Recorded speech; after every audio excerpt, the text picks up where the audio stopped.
चर्चा करते हैं। रविशंकर से प्रारंभ करते हैं। रविशंकर जिस प्रकार से वक्तव्य देता है और जितनी निर्लज्जता इस व्यक्ति ने विगत 2-3 दशकों में दिखाई है, उसका म्लेच्छ जगत में अन्यतम स्थान है। ऐसे तो बहुत से निर्लज्ज हुए 1-2 पीढ़ियों के अंदर, आज भी बहुत से घूम रहे हैं साधु महात्मा के वेश में, लेकिन रविशंकर जो है वो अन्यतम स्तर का निर्लज्ज है। और इससे भी अधिक निर्लज्ज वो लोग हैं जो इसके अनुयायी बने घूमते हैं, इसको संत मानते हैं या इसको शास्त्रज्ञ मानते हैं या इसको धर्मगुरु मानते हैं।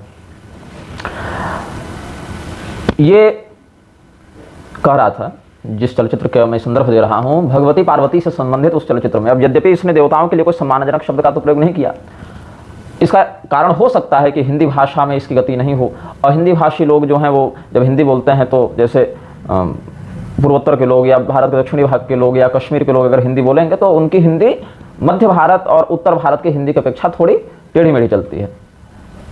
जैसे दक्षिण वाले जब हिंदी बोलेंगे तो क्या करता तुम जी, इस प्रकार से बोलते हैं। तो क्या करता तुम जी ये शुद्ध हिंदी तो नहीं है, तुम क्या करते हो यह पूछना चाहिए, लेकिन ठीक है क्योंकि उनकी गति उस प्रकार से नहीं है। या हिंदी भाषी लोग भी अगर कुछ अन्य भाषाओं का प्रयोग करें तो उसमें वह स्पष्टता नहीं होती, इसीलिए मेरा यह विषय नहीं है, क्योंकि यहाँ पर आप उसको कह सकते हैं कि अहिंदी भाषी व्यक्ति है। अस्तु, बहुत से चलचित्रों में बढ़िया हिंदी बोला है, लेकिन यहाँ पर पार्वती ने ऐसा किया, गणेश ने ऐसा बोला, गणेश जी ने बोला या पार्वती जी ने किया या देवी पार्वती ने या भगवान गणेश ने, इस प्रकार से नहीं, सीधे सीधे नाम लेकर ऐसे। अब उसमें एक वक्तव्य जो बहुत आपत्तिजनक हमें प्रतीत हुआ, देवी पार्वती का जो वर्णन किया रविशंकर ने, उसमें उसने कहा कि देवी पार्वती नहा रही थी तो मैल उसने निकाला शरीर से, तो मैल से फिर गणेश बना, और फिर मतलब तरह तरह की बातें, मतलब भगवती पार्वती स्नान कर रही हैं और अपने शरीर के मैल से उन्होंने गणेश जी का स्वरूप बनाया, बच्चे को जन्म दिया।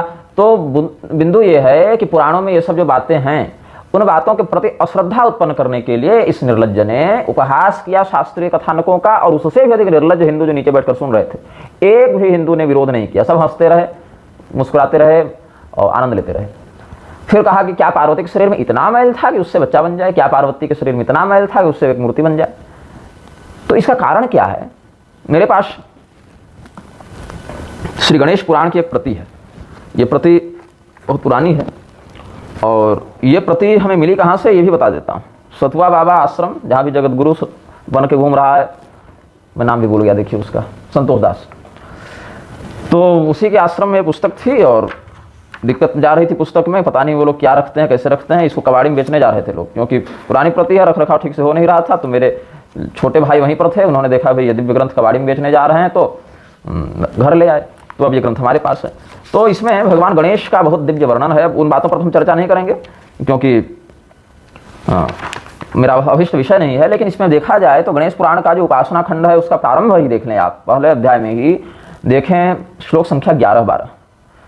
यस्य स्मरण मात्रेण कृतकृत्यो भवेन्नरः प्रभावमस्य गजितुं नेशः शेषः चतुर्मुखः संक्षेपतो ब्रवीम्येत तथापि भवदाज्ञया बहुजन्मार्जितैः पुण्यैः ह्रस्यतु श्रवणं भवेत् पाखंडिनां नास्तिकानां न भवेत् पापकर्मिणां नित्यत्वात् निर्गुणत्वाच्च अनादित्वाच्च तत्त्वतः गणेशस्य स्वरूपं न वक्तुं केनापि शक्यते तथाप्युपासनासक्तैर्निर्गुणं तन्निरूप्यते। भगवान गणेश का स्वरूप यहाँ पर वर्णित करते हैं आचार्यगण। सूत जी महाराज जो है वह ऋषियों के द्वारा प्रश्न किए जाने पर उत्तर देते हैं कि जिनके स्मरण मात्र से मनुष्य कृतकृत्य हो जाता है, समस्त सदभिष्टों को प्राप्त कर लेता है, और जिनका महात्म्य संपूर्णतया वर्णित करने में भगवान महादेव और भगवान शेष भी समर्थ नहीं हैं, उस महात्म्य को आप सभी ऋषियों के कहने पर हम संक्षेप में बता देते हैं। अब बात ऐसी है कि देवताओं के जो ब्रह्म स्वरूप होते हैं उनके महात्म्य में यही वैशिष्ट्य बताया जाता है कि उनका मूल रूप बताने में कई बार तो वह स्वयं भी समर्थ नहीं है, ऐसा वर्णन मिलता है।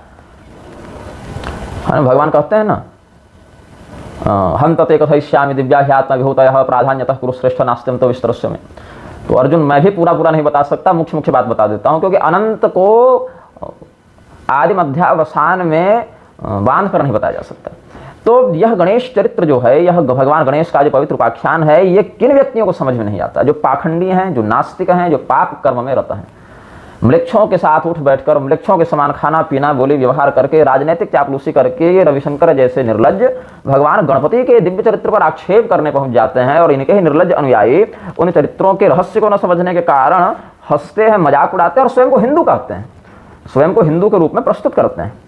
तो ये कथा क्या है? पुराणों की कथाएं अत्यंत रस प्रधान शैली में वर्णित की गई हैं और उसको समझने के लिए अध्ययन और उसको समझने के लिए व्याकरण, मीमांसा इत्यादि शास्त्रों की आवश्यकता जितनी है उतनी ही आवश्यकता उस इष्ट के कृपा की भी होती है। केवल व्याकरण पढ़ के, केवल अर्थानुसंधान करके, केवल मीमांसा न्याय आदि में गति प्राप्त करके अगर कोई पुराण, तंत्र, श्रुति इत्यादि को समझ ले या नहीं समझते हम, क्योंकि जब तक वह शास्त्र और शास्त्राधिष्ठाता देवता स्वयं ऐसे अध्येता के ऊपर अनुग्रह नहीं करेंगे तब तक उस शास्त्र का तात्पर्य उसको समझ में नहीं आएगा। और अगर वह देवता ही अनुग्रह कर दें तो अन्य व्याकरण आदि शास्त्रों में जिसकी उतनी गति नहीं है ऐसा व्यक्ति भी देवानुग्रहवशात, देवता की कृपा के बल से उस तत्व को जान जाता है, उस रहस्य को समझ जाता है। तो स्कंद पुराण का मैं यहाँ पर प्रमाण देना चाहूंगा। यहाँ पर स्पष्ट वर्णन करते हैं कि वह मैल क्या है। एक तो भगवती पार्वती स्वयं निर्मल स्वरूपा है, तो हमारे समान भौतिक मैल तो होगा नहीं उनके शरीर में, जैसा ही रविशंकर प्रलाप कर रहा था कि मैल से बनाया, तो भौतिक मैल इत्यादि तो जैसे भगवान विष्णु के कान के मैल से मधुकैटभ उत्पन्न हुए, विष्णु कर्ण मलोद्भूता बंधुम ब्रह्मांड मुद्यतो, तो वहां पर जो हमारा जो ये पार्थिव शरीर है उससे निर्गत होने वाला जो अशुचि बोधक मैल है, मल है, वह वहां लक्षित नहीं होता है। चिन्मय विग्रहात्मक देव शरीरों में इस प्रकार का मलाप्लुत होना संभव नहीं है, किंतु लीलावशात वो कई बार ऐसा व्यवहार दिखा देते हैं। तो एतस्मिन्नं तरे देवी प्रोद्वर्तयत गात्रकम उद्वर्तन मलेनाथ नरम चक्रे गजाननम। देवी पार्वती का जो चरित्र स्कंद पुराण में इस उपाख्यान के अंतर्गत वर्णित किया गया है, वहां पर कैसा मल है वह, जो कहा कि पार्वती के शरीर के मैल से वह बना है, तो क्या इतना मैल था? तो यहाँ कैसा मल है, कैसा मैल है? उद्वर्तन मलेनाथ।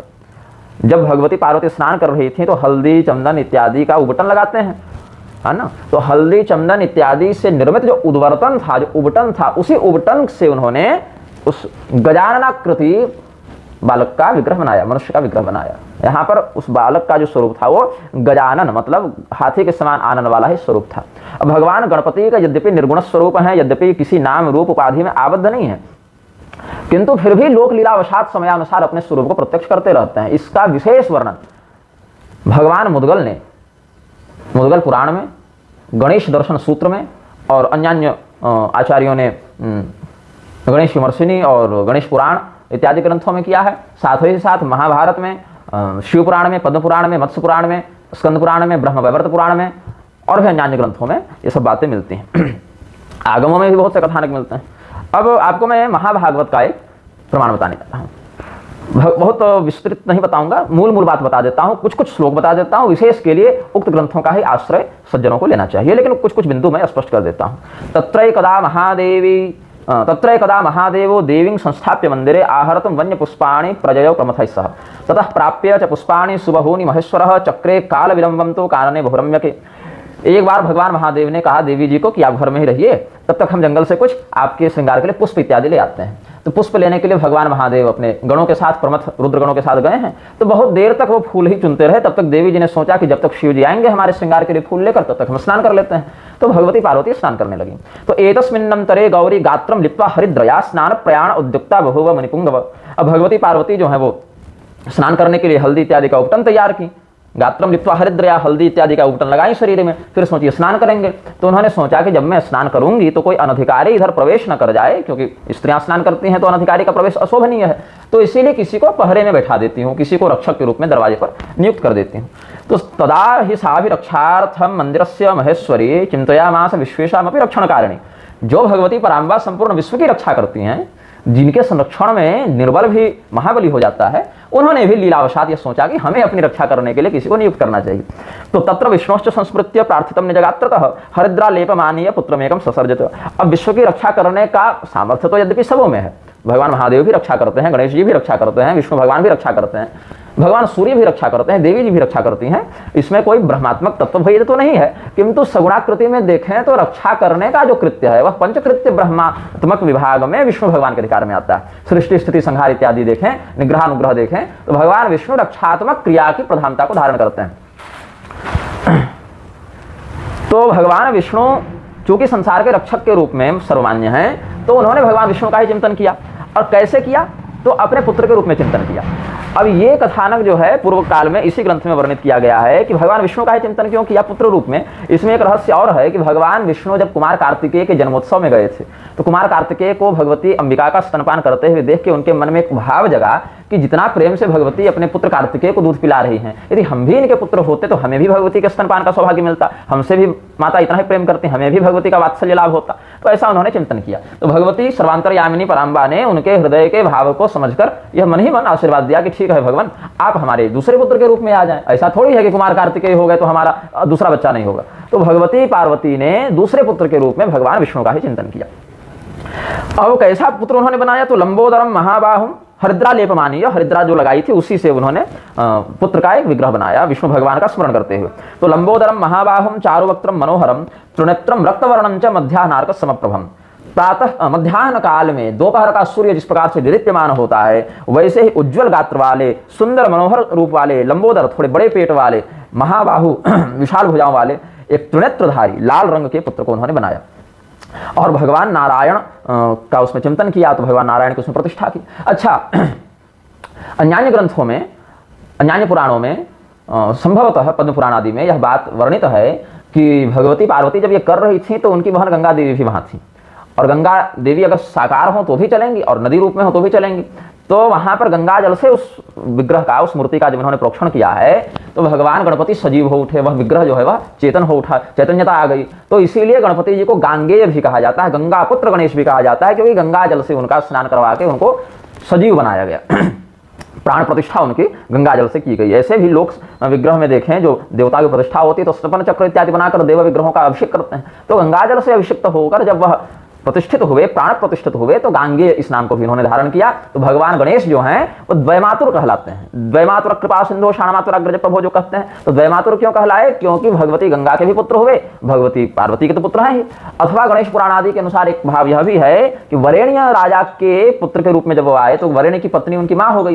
तो ये सब द्वापर युग की कथा न गणेश पुराण में वर्णित है। अब गणेश पुराण है तो सामने ही रखे हुए, लेकिन वो विस्तार भय से हम थोड़ा संक्षेप में इस विषय को बताएंगे। वहां भी द्वैमातुरत्व उनका सिद्ध होगा। पुनः जब मूल मस्तक के होने पर गज का मस्तक लगा, हाथी का मस्तक लगा, तो हस्ती कुलोद्भव उस गज की माता के संपर्क से, उसके वात्सल्य संबंध से भगवान गणेश द्वैमातुर हुए। तो ऐसे एक ही श्रुत्युक्त नाम को, वेदोक्त नाम को चरितार्थ करने के कारण देवतागण बारंबार ऐसी लीला को प्रदर्शित करके उन्हीं वेदोक्त नामों के रहस्य को प्रकाशित करते हैं, चरितार्थ करते हैं। अस्तु, तो नारायणम तंचदेवं पुत्रम सर्वगणेश्वरम ततस्तस्मै भगवते स्तन्यम दत्ता शुचिस्मिता। अब भगवान नारायण को ही अपने गणेश्वर पुत्र के रूप में देखकर भगवती पार्वती के हृदय में प्रेम बहुत बढ़ गया, वात्सल्य हुआ। तो वो अपने पुत्र को गोद में लेकर दूध पिलाने लगी। वो स्नान छूट गया उनका उस समय। उसके बाद जब पुत्र को प्रेम कर लिया, दूध पिला लिया, तो उन्होंने कहा कि भाई अब तुम ऐसा करो, मुझे नहाने दो और तुम दरवाजे पर पहरा दो। उवाच वचनम पुत्र रक्षस्वयं पुरीं मम। हे पुत्र, तुम हमारे इस नगरी की रक्षा करो। तम यावद आगमिष्यामि स्नात्वा भूयः पुरीमिमाम् इत्युक्त्वा तं सुतं देवी स्नातुमभ्याजयो द्रुतं स्थितस्तु बालकस्तत्र पुरद्वारं प्रपालयन् एतस्मिन्नन्तरे सोऽपि देवदेवो वनान्तरात् आयातस्तत्पुरद्वारं तं च बालो ददर्शः। सामान्य अर्थ इन श्लोकों का है कि भगवती के आदेश से गणेश जी दरवाजे पर आ गए। उन्होंने पहरेदारी का काम प्रारंभ किया, उस नगर की रक्षा करने लगे, कैलाश की रक्षा करने लगे। भगवती इधर स्नान करने लगी और कुछ ही समय में भगवान महादेव भी वहां पर पहुंच गए। इसके बाद दोनों के मध्य विवाद हुआ। फिर भगवान महादेव ने अपने त्रिशूल से गणेश जी का मस्तक काट दिया। ये सब कथाएं प्रसिद्ध हैं। अब उसके बाद भगवती पार्वती क्रुद्ध हुई, रुष्ट हुई कि हमारे पुत्र का वध कर दिया, हमारा पुत्र आप पुनर्जीवित कर दीजिए। तब आगे क्या हुआ? तच्छ्रुत्वा भगवान तत्र सहसा प्रजजौ मुने शिरोन्वेष्टुम महादेव दातुम पुत्र स्वचात्मनः। कि भाई मूल मस्तक तो कहाँ चला गया, नष्ट हो गया, भस्म हो गया, लुप्त हो गया, वो तो नहीं मिलेगा, लेकिन एक वैकल्पिक मस्तक हम यहाँ पर ला सकते हैं। तो देवताओं को कहा उन्होंने कि ऐसा करो, यहाँ से तुम उत्तर दिशा की ओर चले जाओ और जो भी प्राणी तुमको पहला मिले उसी का मस्तक काट के ले आना। तो शिरोन्वेष्टु महादेव दातुम पुत्र सचात्मना ततो रणीय समालोक्य गजराजम महाबलम उदक शिर समेकत्र शयानम समहेश्वर। अस्तु, महाभागवत की परंपरा में तो भगवान महादेव स्वयं जाकर मस्तक काट कर लाए हैं हाथी का। अन्य ग्रंथों में गणों को भेजा है, देवताओं को भेजा है। जो भी है, इसका भी क्या रहस्य है ये सब बाद में बताएंगे, क्योंकि भगवान गणेश के प्रादुर्भाव होने के भी कई रहस्य हैं, मस्तक कटने के भी कई रहस्य हैं, पुनः जुड़ने के भी कई रहस्य हैं। तो प्रधान दो चार बिंदुओं पर हम बात करेंगे, क्योंकि जब कह दिया भगवान सूत जी ने कि सर्वथा संपूर्णता से वर्णन करने में तो देवादि भी समर्थ नहीं है, तो हम लोग क्या करेंगे वर्णन। लेकिन रविशंकर के प्रलाप का खंडन करके उसकी भ्रामक बुद्धि का निराकरण करने के निमित्त कुछ बातें हम बता देते हैं। तो उदक्षिर समेकत्र शयानम समहेश्वर। भगवान महेश्वर महादेव ने देखा कि उत्तर दिशा की ओर मस्तक करके एक हाथी सो रहा है। उत्तर दिशा की ओर मस्तक करने से आयुनाश का भी वर्णन शास्त्र करते हैं। तो तच्छिरच्छेदने पाप रहित्वा तदच्छिनत। क्या हुआ? भगवान महादेव ने देखा ये शास्त्र विरुद्ध विधि से सो रहा है और यह स्वकर्म से ही अपनी मृत्यु का प्रारब्ध तैयार कर रहा है, इसीलिए इसको माथा अगर हम काट दें, इसका मस्तक काट दें तो दोष नहीं लगेगा, क्योंकि इसका कर्म प्रारब्ध ही इसका मस्तक छिन्न हो जाए, ऐसा निर्णय दे रहा है। तो तत्र तच्छ्र आनीय पुत्राय प्रददौ। भगवान महादेव ने उसका मस्तक काटा और अपने बालक के मस्तक पर लगा दिया। गजाननो भवत्वेश देवी पुत्रो गणाधिपः, हे देवी पुत्र, हे गणेश्वर, आप अब गजानन हो जाएं, गज के समान आपका मुख हो जाए। देव देवो पितम ज्ञात्वा जातम नारायणम मुने, फिर जब मस्तक जोड़ रहे थे तो प्रतिष्ठा किए तो उनको स्मरण आया करे इसके अंदर तो भगवान नारायण स्वयं है। तो स्नेहम प्रकटयामास क्रोड़े कृत्वा गजाननम, अपने अत्यंत प्रिय भगवान नारायण को देखकर, उस पुत्र रूप में देखकर भगवान शिव का भी प्रेम बहुत बढ़ा तो अपनी गोद में लेकर वहां दुलार करने लगे। और उन्होंने क्या कहा, तदेवं तमुवाचेदम पुत्रम नारायणम हरः, भगवान महादेव ने अपने नारायण स्वरूपी पुत्र को क्या कहा, पुत्र स्वरूपी नारायण को क्या कहा, अज्ञात्वाते सुरक्षिन्नम शूलयनानेन यन्मया तेनाहम सापराधोस्मि सत्यम सत्यम जनार्दन, कि आपके मूल स्वरूप को तत्काल न पहचानने के कारण हमने अनजाने में अपने त्रिशूल से आपका मस्तक जो काट दिया प्रभु, तो इससे हम अपने आप को अपराधी मानते हैं।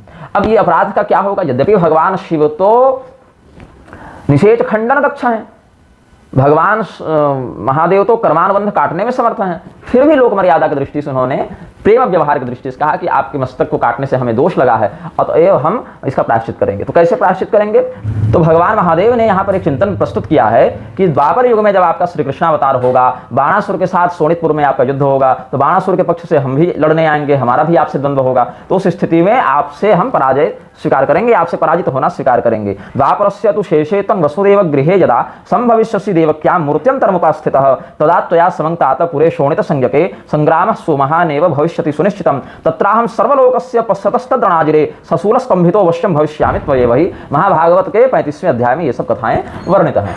तो इसीलिए बहुत से वैष्णव जो भगवान शिव को नीचा दिखाने के लिए कहते हैं कि कृष्ण भगवान से, जैसे आजकल इस्कॉन वाले बहुत प्रलाप करते हैं ना, कृष्ण भगवान से नीचे हैं, छोटे हैं, अधम हैं, और शास्त्रीय प्रमाणों को नहीं मानते, तो ये लोग क्या इन रहस्यों को जानते ही नहीं है। जानते होते और देव कृपा के पात्र होते तो ये सब बातें समझते, देवताओं के प्रति इनकी अखंड श्रद्धा होती, वैमनस्य नहीं होता और पूर्वापर चिंतन करते हुए ऊपर नीचे की बात नहीं करते। ये सब बातें हैं। अब भगवान महादेव ने भी क्यों अपने पुत्र का मस्तक काटा, इसके पीछे भी एक कारण है। अकारण तो कुछ होता ही नहीं है। प्रयोजन मनोद्देश्य मंदोपि न प्रवर्तते तो त्रिदेवा कथम प्रवर्तन्ते। तो ऐसा चिंतन करना चाहिए। इसमें माली सुमाली का वर्णन आता है ग्रंथों में। अब फिर उसका प्रमाण देने लगेंगे तो विस्तृत हो जाएगा, मेरा पढ़ा हुआ विषय है, लेकिन मत्स्य पुराण आदि में आप देख रहे बहुत से प्रसंग वर्णित हैं, पद्म पुराण आदि में, स्कंद पुराण आदि में, शिव पुराण में, ब्रह्मवैवर्त पुराण में, तो कुछ कुछ बातें हम बताते हैं। तो माली सुमाली ये दोनों दैत्य बड़े उत्पात कर रहे थे, भगवान सूर्य ने इनका निराकरण कर दिया। तो ये दोनों शिव जी के भक्त थे और अपने भक्त के ऊपर जब इस प्रकार से सूर्यदेव का प्रकोप देखा भगवान महादेव ने, तो त्रिशूल उठाकर उन्होंने भगवान सूर्य पर प्रहार कर दिया। और शिव त्रिशूल तो अमोघ है, तो भगवान सूर्य निष्प्राण हो गए। तो कश्यप मुनि जो सूर्यदेव के पिता के रूप में हैं, ऐसे सूर्यदेव भी अनादि अनंत हिरण्यगर्भ परमात्मा ही हैं। और सूर्यदेव की जो अभी वर्तमान में आदित्य संज्ञक स्थिति है उसका विशेष वर्णन आपको मिलेगा ब्रह्मांड पुराण में और भृंगीश संहिता इत्यादि ग्रंथों में। तो भृंगीश संहिता और ब्रह्मांड पुराण ये दोनों में आपको कैसे अदिति और कश्यप के ऊपर कृपा करके भगवान परब्रह्म ही सूर्य रूप में प्रकट हुए, मतलब आदित्य रूप में ऐसे आए। और वो जब आए ना तो बच्चे के रूप में नहीं आए, पहले अंडे के रूप में आए, और अंडे के बाद फिर कहीं अंडा एक था, फिर 2 विभाग में हुआ, फिर वही 2 से 4 हुआ, फिर 4 से 12 हुआ, फिर वहां से आदित्य रूप में सूर्य प्राकट्य हुआ। ये सब वर्णन उन ग्रंथों में भी है। और भगवान सूर्य की कृपा से जो हमने सूर्य रहस्य प्राप्त किया है, जो अभी तक अप्रकाशित है, उसमें भी हम इन बातों का वर्णन भगवान सूर्य के ही आदेश और अनुग्रह से कर रहे हैं।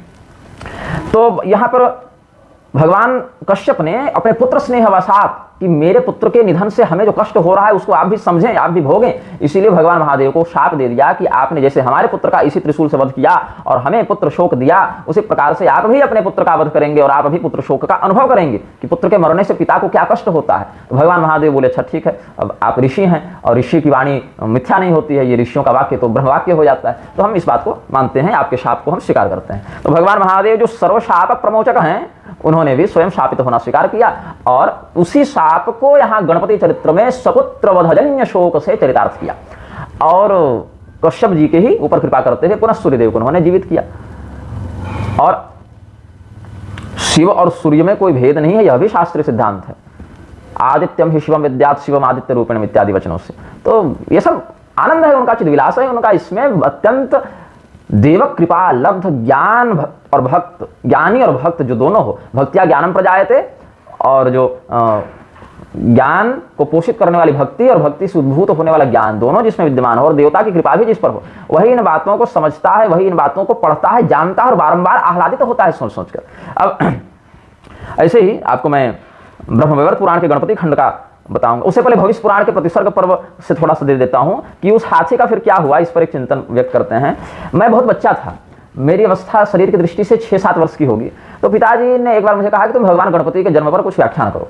तो उस समय हमने भविष्य पुराण पढ़ा नहीं था। भविष्य पुराण हमने पढ़ा 2017 में, जब हम पुरी के शंकराचार्य जी के शिविर में गए प्रयागराज। तो वहीं उनके शिविर के बाहर किसी ने स्टॉल लगाया था, तो वहाँ पर हम गए, तो ग्रंथ दिखे, तो मैंने कहा ये ग्रंथ दे दो।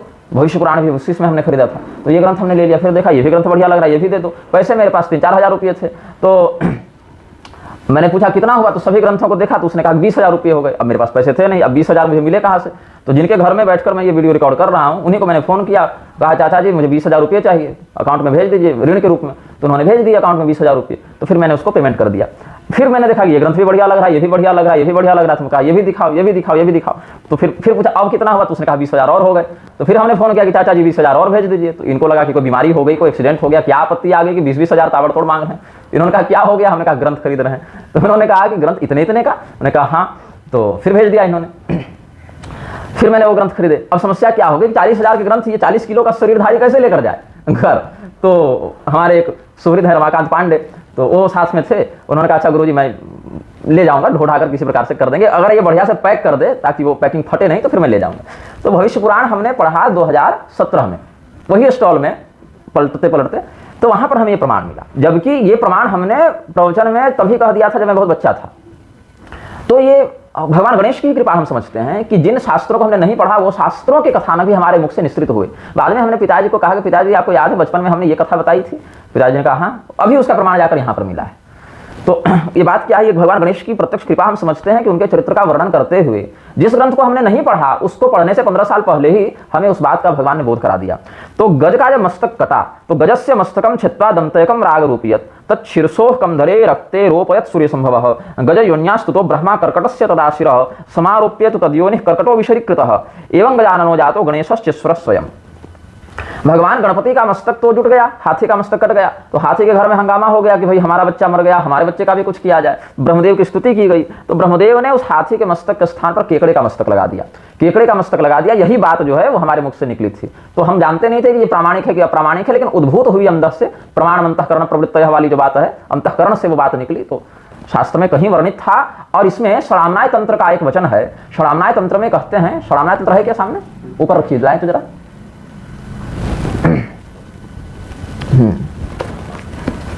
षडामनाय तंत्र का वचन है कि दाने पणे लभेत केचित कच्चित वृक्षोप निष्फल पूर्वजन्मार्जिता विद्या अग्रे धावते निश्चितम। अगर कोई व्यक्ति दान कर रहा है तो हो सकता है उसका फल अभिष्ट रूप में प्राप्त न हो, क्योंकि सत्पात्र है नहीं, सत्काल है नहीं, सद्रव्य है नहीं। तो ऐसे में दान के फल की हानि हो सकती है। पणे व्यापार इत्यादि में घाटा हो सकता है, लाभ हो सकता है। और वृक्ष इत्यादि लगाए तो भी यह नहीं कह सकते कि वह वृक्ष फलित ही होगा, ऐसा नहीं कह सकते। ये ग्रंथ रख दीजिए वापस, तंत्र वाले ही विभाग में रख दीजिए। तो यह नहीं कह सकते कि हम जो दान दे रहे हैं वह सत्पात्र को ही दिया गया, सत्काल और सद्रव्य से युक्त होकर, सद्भाव से युक्त होकर ही दिया गया, इसीलिए उसके फल में भी संदिग्धता हो जाती है।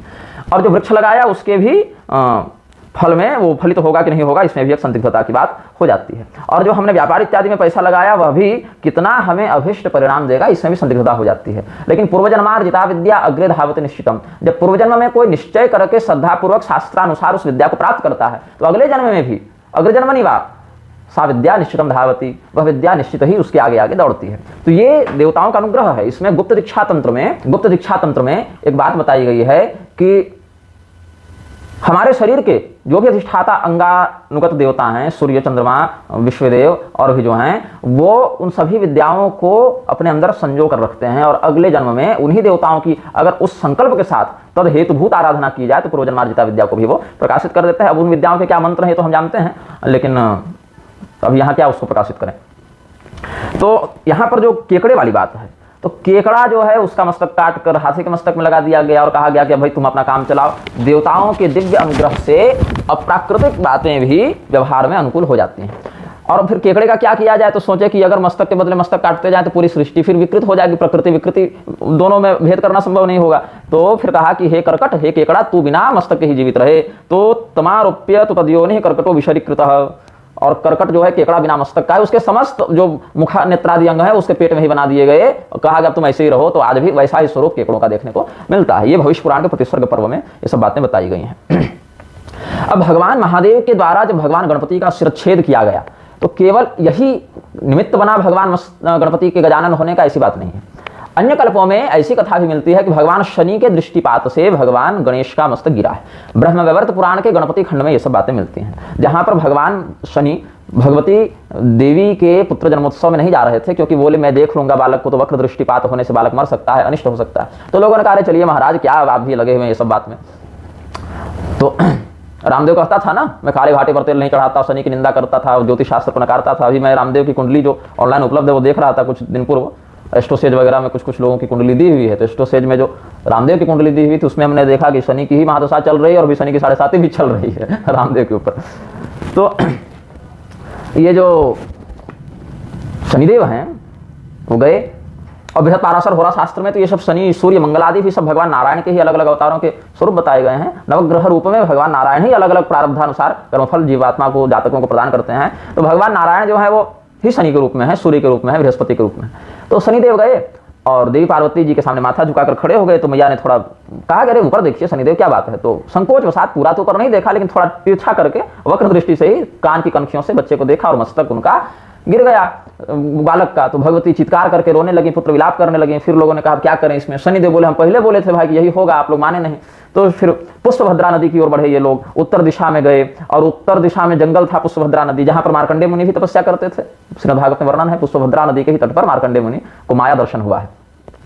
रहा था, बहुत बेहोश के समान सो रहा था। तो उसका मस्तक काट के वो ले आए। उसके बच्चे भी इधर उधर अपने यूथ में भटक रहे थे, तो माथा काट कर ले आए और सुदर्शन चक्र से भगवान ने मस्तक काटा, विष्णु भगवान ने, और ले आए और गरुड़ में उसका मस्तक रखा। स्थापयामास गरुड़े रुधिराक्तम मनोहरम और गजत छिन्नांग विक्षेपा त्रिबोधम प्राप्य हस्तिनी। अब जब हाथी का मस्तक कटा, ये सब विप्लव हुआ, तो उसकी पत्नी जग गई, हथिनी जग गई। तो वो फिर अपने बच्चों को जगाई और बहुत विलाप करने लगी। शावकान बोधयामास चाशुभम वदति तदा, उसके बच्चे रोने लगे और ये हथिनी रोने लगी। तो भगवान विष्णु को ही बुरा लगा कि भाई अब इसका हंसता खेलता सुहाग हमने उजाड़ दिया ना, बच्चा अनाथ हो गया, पत्नी विधवा हो गई। तो उसने फिर भगवान को प्रणाम किया, बोले प्रभु आप तो पूरे संसार के दुख को दूर करते हैं, तो हमको आप दुख क्यों दे रहे हैं। तो फिर भगवान ने कहा अच्छा कोई बात नहीं, अब हमने इसको मार दिया है, अब इस स्वरूप में तो पुनः इसको हम स्थित नहीं करेंगे, लेकिन ऐसा करते हैं इसको हम अपने दिव्य ऐश्वर्य का प्रयोग करके, चूंकि निषेकम खंडितम शक्तम निषेक जनकम विभुम, भगवान ही जीवात्मा को कर्म प्रारब्ध में लगाते हैं और वहां से छुड़ाते हैं। तो दिव्य ऐश्वर्य से युक्त होने के कारण हम तुम्हारी प्रार्थना से प्रसन्न होकर तुम्हारा समाधान कर देते हैं और उसको एक कल्प की आयु प्रदान कर देते हैं। तो भगवान ने क्या किया, उस हाथी को पुनर्जीवित करके पूरे परिवार के साथ एक कल्प तक तुम स्वर्गीय सुखों का उपभोग करो, ऐसा आशीर्वाद दे दिया। तो ये सभी कल्प भेद से कुछ कथाएं हैं। यहाँ पर वो केकड़ा का मस्तक लगने वाली बात नहीं है, केकड़ा वाली मस्तक की बात अघोरादि कल्पों में हुई थी, और ये जो घटना है ये अन्य कल्पों में हुई है। संभवतः रथंतर कल्प में ये हुआ है, जहां तक हमको जानकारी है। ये जो हाथी शनिदेव के द्वारा जो भगवान गणपति का मस्तक विदीर्ण हुआ वो रथंतर कल्प की घटना है, जहां तक मुझे याद आ रहा है। अगर किसी और के पास कोई मेरे खंडन में बात होगी तो अवश्य प्रस्तुत करें। और अघोर कल्प के अनुसार वो केकड़ा वाली घटना हुई है, और ये जो है भगवान शिव के द्वारा शिरच्छेद की बात, वो श्वेत वाराह कल्प की बात है। तो ये सब का सप्रमाण हम आपको भी वर्णन करने जा रहे हैं। फिर पार्वती में बोधा तो कृता क्रोड़ितम शिशुम बोधयामासताम कृष्ण आध्यात्मिक विबोधन है। ये सब ब्रह्मवैवर्त पुराण के गणपति खंड में वर्णित है। अब आपको हम शिव पुराण के आधार पर एक बात बताने जा रहे हैं, जहां पर भगवान महादेव ने गणपति जी का मस्तक काटा, और बड़ी अद्भुत मजेदार कथा है, बहुत आनंदवर्धिनी कथा है यह। भगवान नारद के प्रश्न करने पर ब्रह्मदेव ने यह बताया है कि कल्प भेदात गणेशस्य जनिः प्रोक्ता विधेय परात्। यद्यपि भगवान गणेश कौन है, प्रकृते पुरुषात् परम, भगवान गणेश तो प्रकृति पुरुष से परे ब्रह्मणस्पति हैं, लेकिन फिर भी कल्प भेद से वो अपने स्वरूप को प्रकट करते हैं। तो शनि दृष्टम शिरच्छिन्नम संचितम गजमाननम, तो कल्प भेद से शनि देव के देखने पर गणेश जी का जो मस्तक कटा वो बता चुके हैं। तो इदानीम श्वेत कल्पोक्ता गणेशोत्पत्ति उच्यते, अब श्वेत कल्प के आधार पर गणेश जी का प्रादुर्भाव वर्णित करते हैं। यत्र छिन्नम शिरस्तस्य शिवेन च कृपालुना संदेहो नात्र कर्तव्य संकर सूति कृन्मुने सही सर्वाधिप संभुर निर्गुण सगुणोपि ही तल्लीलयाखिलम विश्वम सृजते पाल्यते तथा विनाश्यते मुनिश्रेष्ठ प्रस्तुतम शृणु चादरम। जब भगवान कृपालु महादेव के द्वारा गणेश जी का मस्तक काटा गया तो यहां संदेह नहीं करना चाहिए कि भगवान शिव भगवान है, फिर अपना बेटा कैसे नहीं पहचाने, कृपालु है तो माथा कैसे काट दिए, क्योंकि भगवान महादेव निर्गुण सगुण सब है, सृष्टि स्थिति विनाश सब उन्हीं की लीला से हो रहा है। तो जो भगवान शिव के शिव धर्म सम्मत रहस्य को जानते हैं, शिव कृपान्वित ऐसे शिव भक्त जो है वो इन लीलाओं का आनंद लेते हैं, इनमें भ्रमित नहीं होते। जैसे जादूगर जब कोई तमाशा दिखाता है, अपनी कला का प्रदर्शन करता है, तो जो जादूगर के उस रहस्य को नहीं जानते वो तो मोहित हो जाते हैं, लेकिन जादूगर का जो असिस्टेंट बना घूमता है, उसका जो सहयोगी है, वो उस लीला के पीछे के रहस्य को जानकर प्रमुदित होता है, मोहित नहीं होता। उसके लिए मनोरंजन का वो एक माध्यम हो जाता है, आनंदवर्धन का माध्यम हो जाता है। उसी प्रकार से भक्त और भगवान के मध्य जो संबंध है वो संसारी जन नहीं समझते, और संसारी जन भगवान की इन लीलाओं को देखकर, सुनकर, पढ़कर भी इनमें भ्रम कर बैठते हैं। तो यही ऐसे ही भ्रामक व्यक्ति को दयानंद बन जाता है, ऐसे भ्रामक व्यक्ति में कोई ओशो बन जाता है, ऐसे भ्रामक व्यक्ति में कोई रामभद्राचार्य बन जाता है, कोई रविशंकर बन जाता है। ऐसे भ्रामक व्यक्ति बहुत से लोग घूमते फिरते रहते हैं। तो भगवान शिव और देवी पार्वती का विवाह हो गया। विवाह के बाद अब भगवान गणपति के जन्म के प्रकरण में आते हैं। तो यहाँ पर क्या हुआ कि एक बार भगवान महादेव अपने रुद्रगणों के साथ घूमने फिरने बाहर गए हुए थे। तो भगवती पार्वती की दो सखियां, जिनका नाम है जया और विजया, उन्होंने एक बड़ी मंत्रणा की है। एकस्मिन्नेव काले च जया च विजया सखी पार्वत्या च मिलित्वा वै विचारे तत्पराभवत् रुद्रस्य च गणाः सर्वे शिवस्य आज्ञापरायणाः ते सर्वेप्यस्मदीयाश्च नन्दी भृङ्गिपुरस्सराः प्रमथास्ते ह्यसंख्याता अस्मदीयो न कश्चन द्वारि तिष्ठन्ति ते सर्वे शङ्कराज्ञापरायणाः ते सर्वेप्यस्मदीयाश्च तथापि न मिलेन्मनः एकश्चैवास्मदीयो हि रचनीयस्त्वया नभे। जया और विजया दोनों ने, ये हम बता रहे हैं शिवपुराण की जो दूसरी संहिता है, रुद्र संहिता के अंतर्गत जो चौथा खंड है, कुमार खंड, वहां से हम ये घटना आपको बता रहे हैं। ये कथानक वहां से संदर्भित किया गया है। तो भगवान महादेव के भ्रमणशील हो जाने पर, रुद्रगणों के साथ घूमने फिरने के लिए निकल जाने पर, देवी पार्वती की दो सखियां जया और विजया, ये दोनों योगिनियां वहां पर आई हैं और भगवती पार्वती से कही हैं कि देखिए मैया ऐसा है, देखिए देवी कि भगवान रुद्र के गण तो हमारे भी गण हैं, भगवान रुद्र के जितने गण हैं वो हमारी भी सेवा करते हैं, हमारी भी बात मानते हैं, आपकी भी मानते हैं, लेकिन हैं तो भगवान रुद्र के ही गण, रुद्र की ही बात मानेंगे, रुद्र की आज्ञा के वशीभूत चलने वाले हैं, और नंदी भृंगी इत्यादि सभी लोग हमारे भी सेवक हैं। लेकिन फिर भी केवल हमारे प्रति जिसकी निष्ठा हो ऐसा कोई सेवक हमें नहीं दिखता, क्योंकि ये सब भगवान शिव के भी सेवक हैं और आपके साथ भगवान शिव का विवाह होने से पूर्व से ये भगवान शिव की सेवा में है। तो इनका झुकाव या इनकी कर्तव्य निष्ठा हमें भगवान शिव की ओर विशेष देखने को मिलती है। हमारा भी काम करते हैं तथापि न मिलेन मन, फिर भी अपने मन के अनुकूल हमको नहीं लगता ये विषय। तो एक ऐसा भी सेवक हो, एक ऐसा भी गण हो जो केवल हमारे लिए कार्य करे और मतलब एक स्त्री प्रधान सेवा में उसकी रुचि हो। तो देवी पार्वती ने अपनी सखियों का ये सुंदर मंतव्य सुना और कहा चलो ठीक है। तो ततः कदाचित मज्जंत्याम पार्वत्याम सदाशिव नंदिनम परिभर्त्स्याथ जगाम गृहांतरम। एक बार भगवती पार्वती स्नान कर रही थी, नंदी इत्यादि को भी बाहर कर दिया उन्होंने, भगवान शिव भी बाहर थे। तो अचानक से भगवती स्नान कर ही रही थी, शिव जी आ गए। तो उत्तस्थो मज्जती सावे लज्जिता सुंदरी तदा, भगवती पार्वती जो हैं वो स्नान कर रही थी और भगवान शिव अचानक आ गए, तो ये लज्जा के कारण स्नान छोड़ गई और बीच में ही खड़ी हो गई। तो फिर उन्होंने सोचा कि हमारी जो सखियों ने कहा था कि एक हमें भी व्यक्तिगत सेवक चाहिए, तो अब उसको प्रकट करने का समय आ गया है। तो विचिंत्य मनसा चेती परमाया स्वरी, परमात्मा की जो अचिंत्य शक्ति भूता माया है भगवती जगदम्बिका, उन्होंने सोचा कि केवल मेरी ही आज्ञा का अनुसरण करने वाला, मेरी आज्ञा से लकीर मात्र, रेखा मात्र भी जो इधर उधर न भागे, एक ऐसा हम कोई पुत्र उत्पन्न करते हैं। तो मदीय सेवक कश्चित भवेत् शुभतर कृति मदाज्ञया परम नान्यद रेखा मात्रम चलेदिह विचारयेति चसादे वपुषो मल संभवम पुरुषम निर्ममो सातु सर्वलक्षण संयुतम। तो यहाँ पर अपने शरीर के मल से उन्होंने एक पुरुष का निर्माण किया, सभी सुंदर लक्षणों से युक्त उसका निर्माण किया। तो वपुषो मल संभवम, जो मल है वो कैसा मल था? तो उद्वर्तन मलेनाथ, जो हम आपको पहले ही बता चुके हैं स्कंद पुराण के आधार पर कि उद्वर्तन का मल था, वो उबटन का जो लेप था उसी को यहाँ पर मल कहा गया है। जबकि ये बच्चा कैसा है? तो निर्दोषम, निर्दोष है, इसमें कोई दोष नहीं है। सर्वावयव निर्दोषम सर्वावयव सुंदरम विशालम सर्वशोभाढ्यम महाबल पराक्रमम। फिर भगवती पार्वती ने उसको बहुत सुंदर से आशीर्वाद दिया, बहवाशिषमनुत्तमाम, और नाना अलंकरणम से बहुत से आभूषण दिए, कपड़ा पहनाया, वस्त्र आभूषण से अलंकृत किया और कहा कि मत्पुत्रस्तम मदीयोसि नान्यः कश्चिदिहास्ति में, तुम मेरे पुत्र हो, मेरे ही पुत्र हो, तुम्हारे अलावा यहाँ कोई दूसरा है नहीं। तो ऐसा करो, तुम आगे जाकर दरवाजे पर हमारे रक्षक, द्वार रक्षक बनकर सेवा करो। किम कार्यम विद्यते तेज्य करवाणि तवोजितम, ऐसे पूछे हैं गणेश जी कि क्या करें हम आपकी प्रसन्नता के लिए। यद्यपि भगवान गणपति को भी पुत्र रूप में प्राप्त करने के लिए देवी जी ने तपस्या की थी, इसीलिए भगवान गणेश जो हैं वो अपने इस प्रारूप में प्रकट होने से पहले भी मूल रूप में स्थित थे। अनादि निधनो विभो,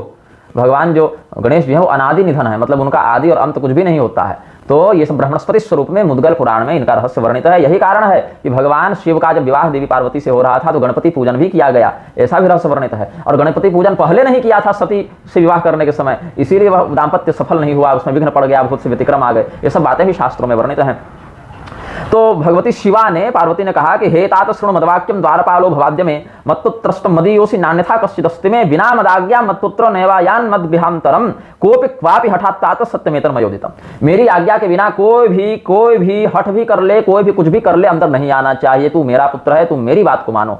और कैसा पुत्र होना चाहिए? तो मदाज्ञया परम नान्यद रेखा मात्रम चले दिया, जो मेरी आज्ञा से रेखा मात्र भी इधर उधर न भटके, ऐसा पुत्र चाहिए था। तो पुत्र बड़े निष्ठावान थे इनके। तो अपने माता के ऐसा कहने पर फिर भगवती ने उनको गले से लगाया, प्रेम किया, अपने पुत्र को चुम्बन से पुरस्कृत किया, जैसे माता पिता जो है सो गाल मस्तक इत्यादि पर चुम्बन लेते हैं बालक का, तो ऐसे गले लगा के मुखम आचुम्य सुप्रत्यालिंगम लिंगतम कृपया सुतम, फिर एक छड़ी पकड़ा दी, एक दंड पकड़ा दिया दरवाजे पर पहरा देने के लिए, और इधर स्वयं स्वयं चमज्जती सावे संस्थिता आसित सखीयुता, अपनी सखियों के साथ भगवती स्नान इत्यादि में व्यस्त हो गई। तब तक कुछ देर में भगवान महादेव आए। और कैसे महादेव? तो कौतुकी मुनि शार्दूल नाना लीला विशारद, अलग अलग लीलाओं में निपुण। जो नटराज हो स्वयं, उनको नाटक करने में क्या समस्या भाई? तो कौतुकी हैं, आनंद वर्धन करने के लिए भगवान महादेव वहां बेटे को पहचाने नहीं। ये नहीं कि मोहवशात नहीं पहचाने, लीला रसवृद्धि के निमित्त भगवान महादेव नहीं पहचाने। तो बोले कि भाई हम छोड़ो रास्ता, हमको अंदर जाने दो। तो मातुराज्ञा बिना देव गम्यताम न त्वयाधुना, हे महादेव आप मेरी माँ की आज्ञा के बिना अंदर नहीं जा सकते, और हमारी माता स्नान कर रही हैं और हमें यहाँ पर दरवाजे पर यही आदेश देकर भेजी है कि तुम किसी को आने मत देना। मज्जनार्थम स्थिता माता क्व आसी तो प्रजाधुना इत्युक्त्वा इष्टकाम तस्य रोधनाय तदाग्रहित। तो शिव जी क्रोधित हुए, अरे कैसा मूर्ख है तू भाई, कम निषेधसि मूढ़धि, तू मूर्ख हो क्या? हमारे घर में प्रवेश करने से मुझे ही रोकते हो। माम न जानस्य सद्बुद्धे शिवो हमिति नान्यथा, अरे असद्बुद्धि वाले बालक, क्या मुझ शिव को तुम नहीं जानते? ये सब बोले। तो भगवान गणेश सुने और एक लाठी लगा दिए। ताड़ितस्तेन यस्याहि गणेशेन महेश्वर, क्योंकि अब शिव जी बलपूर्वक घुस रहे हैं तो फिर वहां पर फोर्स दिखाना पड़ेगा ना। जैसे क्या लाठी चार्ज कर देते हैं भाई, भीड़ को तितर बितर करना है, तो उन्होंने लाठी चार्ज कर दिया क्योंकि माता की आज्ञा थी। तो बहुत तो प्रत्युवाच सतम पुत्रम बहुलीलश्च कोपिता, भगवान महादेव भी बहुलीला कर रहे हैं, बहुत प्रकार की लीला कर रहे हैं क्रुद्ध होकर। कहे तुम मूर्ख हो क्या? रे हम शिव जो हैं वो गिरिजापति हैं, तुम्हारे पिता हैं। अगर तुम गिरिजा के पुत्र हो तो हम गिरिजा के पति हैं। तो पुत्र तो बाद में हुआ ना, पति तो पहले हो गया। तो स्वगृहम या मेरे बाल निषेध से कथम हिमाम, अरे भाई हम तो तुम्हारे माता के पति हुए, तो तुम्हारे पिता हुए अपने घर में जा रहे हैं, तो फिर मुझे कैसे रोकते हो? तो फिर गणनायक ने दंडे ना ताड़े पुनः, फिर एक लाठी लगा दी। तो भगवान शिव क्रुद्ध हो गए, बोले कि अब कैसे मारे? अब बच्चा है, अब बच्चा क्या करता है, कई बार हाथ पर चला देता है, तो माता पिता जोरदार थोड़ी मार देते हैं, प्राण घातक थोड़ी मार देते हैं। तो यह भी बहवत भूत सुलीलका, भगवान शिव बाहर ही क्रोधित होकर खड़े हो गए। और कैसे खड़े हुए? तो बहवत भूत सुलीलका, बहुत सी अद्भुत लीलाओं को करने में निपुण भगवान शिव का बारंबार यही वर्णन किया है ब्रह्मदेव ने कि बहुत सी लीलाओं में निपुण। ये सब लीलाएं हैं, ये सब अलग अलग रसवृद्धि करने के लिए किए गए नाटक हैं। तो शिवगण आए, बोले कि ऐसा है बच्चा, तुम नहीं जानते हो ये कौन है? अरे बहुत सीनियर देवता है, बहुत श्रेष्ठ वरिष्ठ महात्मा परमात्मा है ये। तो यदि तुम जीवित रहना चाहते हो तो यहाँ से चले जाओ, क्योंकि शिव जी का कब क्रोध बढ़ जाए और कब तुम्हारा संहार कर दें ये कोई नहीं जानता। तो इतोद्य गच्छ दूरम यदि जीवितुम इच्छसि। तो भगवान गणपति निर्भयो दंडपाणिश्च, निर्भय थे, हाथ में लाठी इनके पास है तो जिसकी लाठी उसकी भैंस। बोले कि हम नहीं निकलेंगे यहाँ से। तो तुम कहाँ से आए हो? ऐसा इन्होंने कहा, हम तो घर में पहले से हैं, बाहर से तो तुम आ रहे हो ना। तो यूयम के कुत आया था, तुम लोग कहाँ से आ गए इधर? और या तो दूरम किमर्थम वस्थिता अत्र विरोधिनः, ये सब कहा तुम लोग विरोध करने आए हो, तुम लोग कहाँ से आए हो? तो फिर शिवगणों ने कहा कि अब क्या करें? ये सब फिर हंसने लगे, एक दूसरे का मजाक उड़ा के, फिर झगड़ा करने के लिए आए। त्वाम पीह गणम मत्वा न हन्यामिन्यथा हतः, बोले कि अच्छा चलो चलो, तुमको भी हम लोग रुद्रगणों में सम्मिलित कर लेंगे, तुमको भी हम अपने दल में सम्मिलित कर लेंगे, हम तुमको नहीं मारेंगे, तुम हमारे ही दल में आ जाओ और हमको जाने दो। तो फिर भगवान इत्युक्तोपि गणेशश्च गिरिजातनयो भयः निर्भर्त्स्य शंकर गणान् न द्वारं मुक्तमास्तदा, वो निर्भय थे और शिव जी के गणों को डांटा कि तुम अपना ये जो लेकर आए हो ना, क्या कहते हैं उसको आज की भाषा में, जॉब ऑफर, कि भाई हम तुमको नौकरी देने आए, हमको नहीं चाहिए तुम्हारी नौकरी, हम पहले से एक सेवा में नियुक्त हैं, तुम निकलो इधर से। तो फिर भगवान महादेव बोले कैसे हमारे सेवक हैं भाई, तुम लोग बच्चे से एक द्वार नहीं मुक्त करा पा रहे हो। अरे रे द्वारपकस्तम हि स्थितश्च स्थापितः कुतः नैवास्मान् गाणयस्येयं कथं जीवितुमिच्छसि। अरे यहाँ पर सब द्वारपाले हैं भाई, यहाँ पर ये सब रुद्रगण इस नगरी की रक्षा करने के लिए है, तुमको यहाँ पर किसने बहाल कर दिया, तुमको किसने रख दिया? ये सब बहुत कुछ हुआ है। तब ब्रह्मदेव को बुलाया गया। ब्रह्मदेव बोले कि हम जाकर समझाते हैं, अरे बच्चे से ऐसे डांट डपट के नहीं बात करनी चाहिए। ब्रह्मदेव गए तो ब्रह्मदेव को भी दो चार लाठी पड़ गई। तब क्या कहें,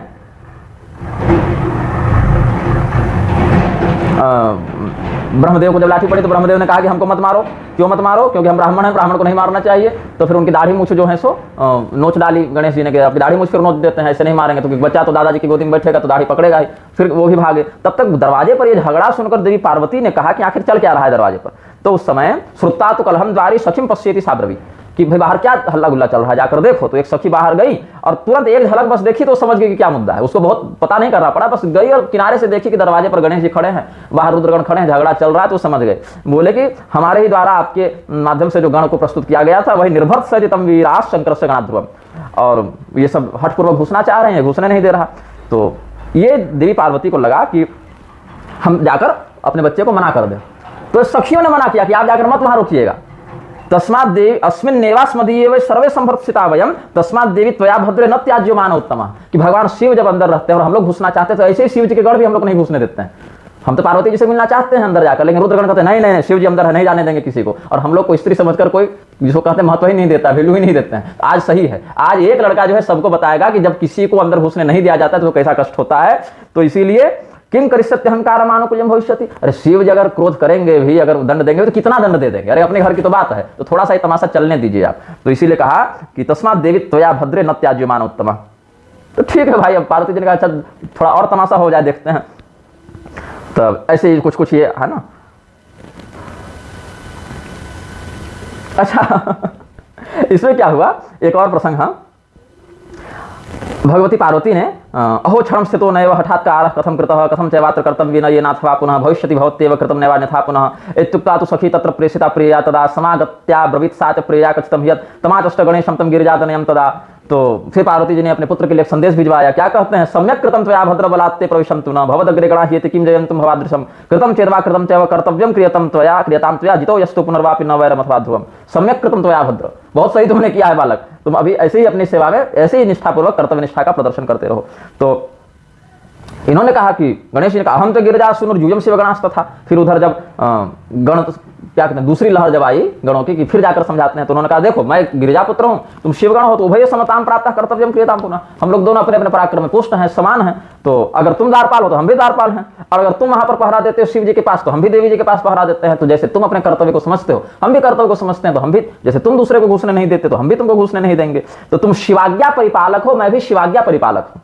शिव और आज्ञा परिपालक और शिवा और आज्ञा परिपालक, तो शब्द वही रहेगा, जो तुम्हारा पद है वही हमारा पद है। शिव की आज्ञा का परिपालन करने वाला तुम शिवाज्ञा परिपालक बन गया, और शिवा मतलब देवी की आज्ञा का परिपालन करने से हम शिवाज्ञा परिपालक हो गए। तो इसीलिए हठाद्वा विनयाद्वा न गंतव्य मंदिर पुनः, तुम चाहे हाथ जोड़ो चाहे झगड़ा करो अंदर तो नहीं जा सकते हो। तो इत्युक्तास्ते गणेनैव सर्वे लज्जिता गणा। अब कहा इन्होंने अब होगा झगड़ा, अब युद्ध होगा। तो लौकिक वृत्ति में आश्रित शंकर वाक्य ब्रवीत, यहां दिव्य वृत्ति का आश्रय नहीं लिया भगवान महादेव ने। जैसे संसार में ऐसी स्थिति उत्पन्न होने पर झगड़ा होता है, सांसारिक लोग जैसा व्यवहार करते हैं, ऐसी लौकिक वृत्ति का आश्रय लेकर भगवान शिव ने झगड़ा करने के लिए कहा, युद्ध करने के लिए कहा। सब कुछ स्पष्ट किया है शास्त्र में कि पार्वती के शरीर से देवी ने जो मल निकाला, देवी पार्वती का वह मैल नहीं, वह उबटन का अवशेष था। भगवान महादेव सब जानते हुए भी कश्यप जी के शाप को चरितार्थ करने के लिए लोक लीला कर रहे हैं, सब बात ग्रंथ में स्पष्ट कर दी गई। लेकिन ये रविशंकर जैसे निर्लज न कभी सदगुरु के मुख से कुछ पढ़े, न चिंतन किया, न भगवान के प्रति कभी भक्ति का भाव रखा। ये सब कथानक तो पढ़कर जो देव कृपा से अभिभूत जन है वो तो आनंद का अनुभव करते हैं, वो सब आनंद लेते हैं, भगवान की लीला से अभिभूत होते हैं, वहां उपहास नहीं करते, वहां दोष दर्शन नहीं करते। तो कर्तव्यम सर्वथा युद्धम भावी यत्तद भवत्विति, कि ठीक है अब युद्ध ही होगा। आखिर पार्वती भी ऐसी क्या जिद ठान कर बैठी हुई है भाई, पार्वती जी को भी क्या हो गया, तुम लोग हमारे गण होकर कैसे पराजित हो गए। मदीयास्य कथम युद्धम हित्वा यास्य फलाघवम, बताओ युद्धे चाति विशारदा, तुम रुद्रगण तो युद्ध के लिए बड़े निपुण माने गए हो, और अपने पति के सामने हट करना स्त्री का प्रेम पूर्वक अधिकार है, लेकिन इतना भी हट नहीं कर देना चाहिए कि परेशानी हो जाए सबको। तो कृत्वा सा गिरिजा तस्य नूनम फलम अवाप्स्यति, अब पार्वती भी इस हट का फल देख लेगी कि क्या होता है। तो ऐसे लौकिक लीला करते हुए भगवान शिव ने कहा वीरराम मुनिश्रेष्ठ दर्शन लौकिकीम गतिम, अपने लोक लीला को दिखाते हुए भगवान महादेव ने ऐसी बात कही। तो झगड़ा शुरू हो गया। तो उधर से रुद्रगण आ गए, आयाम तो गणपास सर्वे शिवाज्ञा परिपालक अहम एकश्च बारश्च शिवाज्ञा परिपालक, तुम शिव जी के आदेश का पालन करने वाले रुद्रगण आ जाओ, हम शिवा देवी पार्वती देवी की आज्ञा का पालन करने वाले अकेले बच्चे यहाँ पर खड़े रहेंगे, आज हमारे बल को देखो। तो ऐसे करते करते दोनों में झगड़ा हुआ, दोनों में झगड़ा होते होते रुद्रगण पराजित हो गए। उसके बाद भगवान गणेश जी का किसी ने हाथ पकड़ा, किसी ने पैर पकड़ा कि इतने हम लोग हजारों रुद्रगण चढ़ जाएंगे तो बच्चा दब जाएगा, ऐसे सोच के दो लोग पैर पकड़ लिए, दो हाथ पकड़ लिए ऐसे, लेकिन फिर सबको झटकार दिए, पराजित कर दिए। केचिच्च पतिता भूमौ केचिच्च विदिशो गता केशांचित चरणौ छिन्नौ केचित् सर्वांतिकं गता।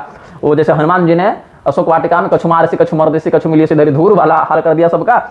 तब बड़े बड़े देवता पहुंचे। फिर तो भगवान महादेव को सबों ने कहा कि तम परब्रह्म सर्वेश सर्वे च तव सेवका सृष्टे कर्ता सदा भरता संहरता परमेश्वर रजस सप्त तमो रूपो लीलया निर्गुण स्वतः कारीला रचिता चाद्यतामिदानी मद प्रभु, कि जब आप भगवान महादेव आप ही सृष्टि को बना रहे हैं, बसा रहे हैं, मिटा रहे हैं, आपके ही हम लोग सब सेवक हैं, रजोगुण सत्वगुण तमोगुण में आप ही प्रकाशित हो रहे हैं और इनसे परे निर्गुण भी आप ही हैं। तो ये आज ये कौन सी लीला आप कर रहे हैं, सो हमको बताइए।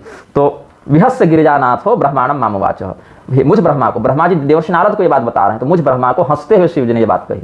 जैसे कोई स्क्रिप्ट राइटर बढ़िया पटकथा लेखन करके और अभिनेताओं से उसका अभिनय कराए, वैसे ही ये भगवान लीला करते हैं। और इन्हीं कथाओं को न समझने के कारण विधर्मी जन कुछ मिलेच्छगण भी आरोप करते हैं, और वही मिलेच्छ जब दयानंद और रविशंकर के रूप में सनातन धर्मावलंबी का स्वरूप धारण करके आते हैं तो विलक्षण तो वही रखता है। विष्ठा को आप चाहे मिट्टी के पात्र में रख दे, चाहे सोने के पात्र में रख दे, विष्ठा तो विष्ठा कहलाएगी ना। तो नास्तिक और विधर्मी चाहे टोपी लगा के खतना करके आए, चाहे भगवा पहन के अपने नाम के आगे श्री और सरस्वती लगा के रहेगा तो मिलेच्छ ही, उसकी बुद्धि से उसका मिलेच्छत्व प्रदर्शित हो जा रहा है। तो भगवान शिव बोले कि क्या कहें ब्रह्मदेव, एक लड़का है महाबलो यष्टिपाण गेहावेश निवारक, हाथ में डंटा लेकर खड़ा है, जो आ रहा है उसको पीट रहा है, घर में घुसने नहीं दे रहा है, महाप्रहार करता सो मत्पार सदविघातक, और प्रहार नहीं करता, प्रहार तो महाप्रहार करता है, ऐसी लाठी मारता है कि हमारे पार्षद भी बहुत गड़बड़ में चल गए, बहुत समस्या हो गई। तो फिर ये ब्रह्मदेव जो गए हैं तो ममस मसरूण वाकिरत, ये सब बातें हैं, मेरे भी उसने ये सब दाढ़ी मुछ इत्यादि नोच डाले। फिर ये आए हैं भगवान विष्णु आए हैं कि अब उनको बुलाया जाए, जैसे आजकल रैपिड एक्शन फोर्स आती है ना, वज्रवाहन इत्यादि लेके, दंगा निवारण दस्ता, ये सब तो फिर भगवान इनको बुलाया गया, विष्णु भगवान बुलाया गया कि आप अपना चक्र लेकर आइए, अब आप ही कुछ कीजिए, संभालिए। भगवान विष्णु ही गणपति रूप में भी प्रकट हुए हैं, लेकिन आए फिर भगवान विष्णु। फिर उन्होंने कहा कि इसको सीधे सीधे नहीं मार सकते, अभुवन विष्णु नाते न हताश्चा परांगमुखा। भगवान विष्णु भी उसी एक दंड के, वो गणेश दंड के आधार पर पराजित हो गए आज। तो छले नैव च हंतव्यो नान्यथा हन्यते पुनः, इसको अकेले अकेले लड़के हरा नहीं सकते, इसमें छल करना पड़ेगा। युद्ध में अपने पराजय को सुनिश्चित जानकर नीति का प्रयोग करना भी युद्ध शास्त्र का एक अपवाद बताया गया, वहां छल का दोष नहीं लगता। तो क्या हुआ, भगवान विष्णु सामने से लड़ने लगे और भगवान विष्णु के साथ द्वंद्व युद्ध में जब गणेश जी व्यस्त थे तो फिर भगवान महादेव ने दूसरी ओर से त्रिशूल मारकर वध कर दिया और हो गया कल्याण। अब भगवती पार्वती तुरंत फिर बाहर निकले, जब जयघोष होने लगा तब भगवती पार्वती अंदर से बाहर निकली हैं और अपने मृत पुत्र का शरीर देखकर बहुत विलाप किया, फिर सबों को नष्ट कर दूंगी इस प्रकार से। किं करिष्यति सा देवी संहारं वाप्य कालतः यदि संशयमापन्ना जीवनाशा हता भवत्, क्या देवी इतनी क्रुद्ध हो जाएंगी कि बिना समय के ही पूरा प्रलय करके इस ब्रह्मांड को नष्ट कर देंगी? अब कुछ करना चाहिए। तो आज तो कोई इनका क्रोध शांत नहीं कर सकता, धारण नहीं कर सकता। तो फिर देवी को सब लोगों ने कहा तमेव पारिणी शक्तिश्च तमेव प्रलयं करी, आप ही चाहे तो संसार का पालन कर दे, आप ही चाहे तो प्रलय कर दे, अब कुछ बताइए, क्योंकि भाई हम लोग से गलती हुई है, आपके पुत्र को ऐसे मृत्युदंड नहीं देना चाहिए था। भगवती पार्वती ने कहा चलो ठीक है, हमारे पुत्र को मारे हो तो मत पुत्रो यदि जीवे तो तदा संहरणम नहीं, हमारा बच्चा जिएगा तो सब जिएगा, हमारा बच्चा मरेगा तो सब मरेगा, यही सिंपल बात है, सीधी सादी बात है। तो मेरे पुत्र को जिस प्रकार से तुमने मारा वैसे तुम लोग जीवित कर दो और साथ ही साथ उसको सभी लोगों के मध्य अग्रपूज्य बना दो, तो हमारा क्रोध शांत हो जाएगा। तो तदा शांतिर्भवेत् लोके नान्यथा सुखमाप्स्यत, नहीं तो तुम लोग आज इस संकट से मुक्त नहीं हो सकते। फिर सब लोग बैठक किए, पंचायत बैठी, क्या करे, कहां से माथा लाएं।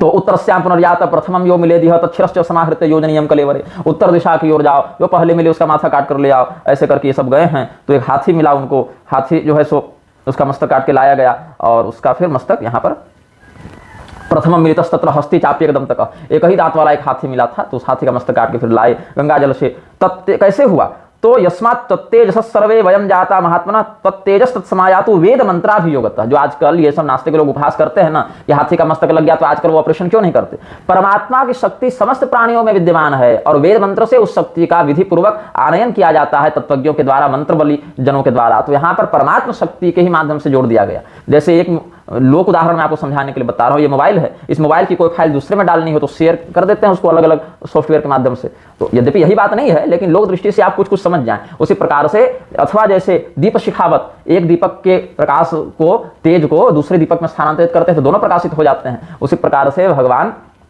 महादेव के अंतर्गत जो ब्रह्म तत्व विद्यमान था उसको वेद मंत्राभियोग से गणेश जी के शरीर में स्थानांतरित कर दिया गया। आत्मा वे जायते पुत्र इत्यादि भी यहाँ पर वचन सार्थक हो गए। और वहां पर फिर गजवक्त्र सुरक्त कहा, उनका जो है वर्ण लाल रंग का हो गया और भगवान गणेश जो गजवक्त्र हो गए, गज के समान उनका मुखमंडल हो गया। तो ये सब कथानक जो है वो भगवान नारायण, भगवान महादेव, भगवान गणपति, भगवती दुर्गा की दिव्य लीलाओं के रसवर्धन के लिए बताई जाती हैं। जैसे एक बहुत सुंदर बात है, पपौस्तनम मातुरथापि तृप्तो यो भ्रातृमात्सर्य कषाय बुद्धि लंबोदरस्त्वं भव विघ्न राजो लंबोदरम नाम चकार शंभु। ब्रह्म पुराण में कहते हैं कि भगवान गणपति भगवती पार्वती का दूध पी रहे थे, उधर से कार्तिकेय जी भी आए।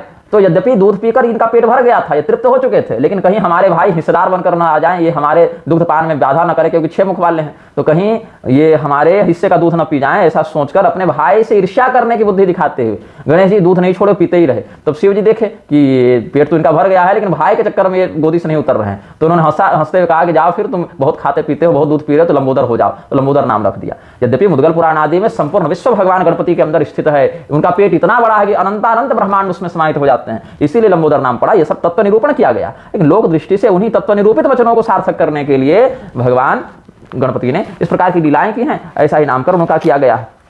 ये सब बातें हैं। भगवान गणपति के और भी बहुत कुछ लीलानकों का चिंतन यहाँ पर करते हैं।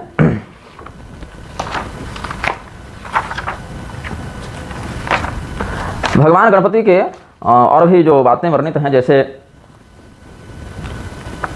ब्रह्मवैवर्त पुराण इत्यादि में भी जो है भगवान विष्णु का शिव जी को दिया गया वरदान कि पार्वती से उत्पन्न पुत्र विघ्नाश करेंगे। और सौर पुराण में भी जो गणेश जी के विषय में बताया गया कि साक्षात शिवस्वरूपी हैं। मत्स्य पुराण में भी जो है ना, अंग लेप से, उबटन से जो उन्होंने एक बच्चा तैयार किया था और जो गंगा जल से अभिषेक किया, तो पार्वती और गंगा, ये मत्स्य पुराण का वचन है, अभी चिंतन में आया हमको। मत्स्य पुराण में जो है वो गांगेय जो होने की बात है वो वर्णित है। और शिव पुराण वाला तो मैं बता ही दिए आपको कि अनुलेप से जो मानवाकृति निर्मित की है वो सब बता ही चुके हैं। और आगे जो नामकरण की बात है, नामकरण में कहते हैं कि ज्ञानार्थवाचको गश्च अणश्च निर्वाणवाचक तयोरीशम परम ब्रह्म गणेशम प्रणमाम्यहम। ब्रह्म वैवर्त पुराण के गणपति खंड के 44वें अध्याय के 87 संख्या जो है श्लोक की, उसमें कहते हैं ग और न, इनका जो स्वामी है, इनका जो ईश है वह गणेश है, गण का जो ईश है वह गणेश है। तो गण तो सेवक, पार्षद इत्यादि के रूप में भी, समुदाय के रूप में भी लोक प्रसिद्ध है। लेकिन तत्व में क्या कहते हैं, तो ग कहते हैं ज्ञान को और निर्वाण को न कहते हैं। तो गण हो गया क्या, मुक्ति प्रदायक ज्ञान, मोक्ष प्रदायक ब्रह्म ज्ञान ही गण कहलाता है। और उस मोक्ष प्रदायक ज्ञान का जो अधिष्ठाता है वह गणेश कहलाता है। तो ज्ञान कहते हैं ग को और मुक्ति को न कहते हैं, निर्वाण को न कहते हैं। तो गण का अर्थ हो गया निर्वाण प्रदायक ज्ञान, और उसका जो ईश्वर है, पर ब्रह्म है, उस गणेश रूपी परमात्मा को हम प्रणाम करते हैं। ये सब बातें शास्त्रानुसार बताई गई हैं। उसके बाद और कुछ बातों का हमने संग्रह यहाँ पर किया है, तो उसका भी चिंतन करते हैं।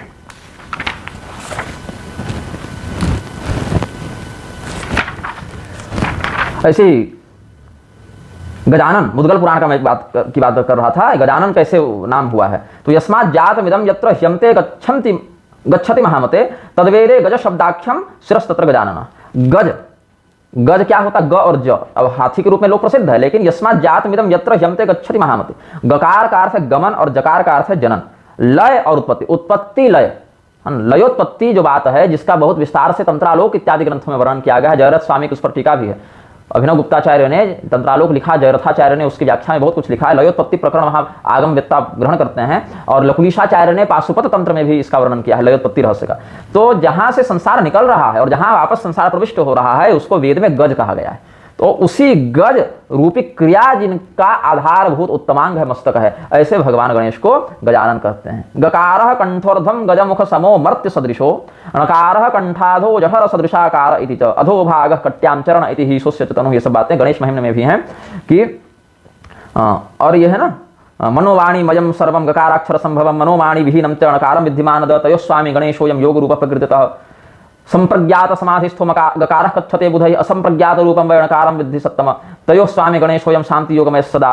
संप्रज्ञात समाधि जो है वह गकार है और असंप्रज्ञात समाधि णकार है, जहां पर बोध विद्यमान हो और बोध का लोप हो जाए, इस प्रकार से। तो दोनों के स्वामी मनोवाणीमय और मनोवाणी रहित, गोचर और अगोचर, संप्रज्ञात और असंप्रज्ञात, दोनों प्रकार की समाधियों में गोचरा गोचर मध्य का जो ऐश्वर्य धारण करें, ऐसे ब्रह्म को गणेश कहते हैं। तो ये सब केवल कहानी पढ़ पढ़ के कि पार्वती नहा रही थी, मैल से गणेश को बनाया, तो पार्वती के शरीर में इतना मैल था कि गणेश बन गया, ये सब बताते हैं कि रविशंकर कितनी निम्न स्तर की मानसिकता का व्यक्ति है, कितना अनपढ़ है। एक प्रकार से शास्त्र दृष्टि से देखें तो रविशंकर और ओशो और ये दयानंद इत्यादि अनपढ़ श्रेणी में आएंगे। इनको विधिपूर्वक सदाचरण करके कई जन्मों तक अभी शास्त्रानुसार गुरु सेवा करके अध्ययन करना चाहिए, तब कुछ कुछ बुद्धि इनकी सुधरेगी।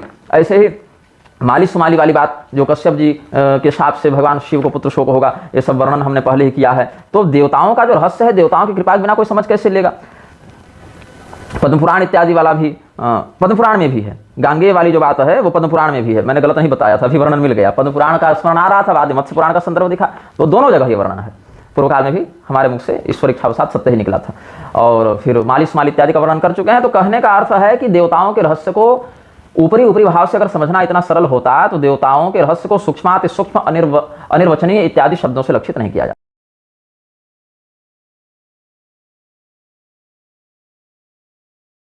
ये जो पुराण की जो कहानी है, पुटपटांग कहानी, अटपटा सा लगता है। क्या पार्वती के शरीर में इतना मैल जमा हुआ था? पहला प्रश्न। दूसरा, जो त्रिकालक ज्ञानी सब कुछ जानने वाला ईश्वर को ये नहीं पता चला कि ये मेरा बेटा है, पार्वती का बेटा है? अच्छा, तीसरा प्रश्न ये कहते हैं, अच्छा शिवजी इतना, उनमें इतना ये असहनशीलता थी क्या? किसी ने बोला तुम रुको, अभी तुम रोकने के लिए भी मना करे। ये सब थे मोटिवेशनल स्पीकर, वाक चातुरी थी। इन लोगों को संत के रूप में तिलक छाप लगा के बैठा दिया गया। उसके बाद ये लोग जो है सो अपने आप को मान लिए कि हम तो हैं धर्म के बाप, और हम जो कह दें उसी से यमराज निर्णय करने लग जाएंगे। इनका स्वयं का परलोक जो है सो डावाडोल में डोल रहा है और दूसरे के परलोक बनाने चले। तो हमने अलग अलग बिंदुओं से अलग अलग विषयों को पुष्ट करने का प्रयास किया है, और ये वक्तव्य अब हम यही पूर्ण करते हैं। समयानुसार हम इसमें आगे भी अपना चिंतन प्रस्तुत करते रहेंगे। श्रीमन्नारायण हर हर महादेव, नमः चंडिकाय।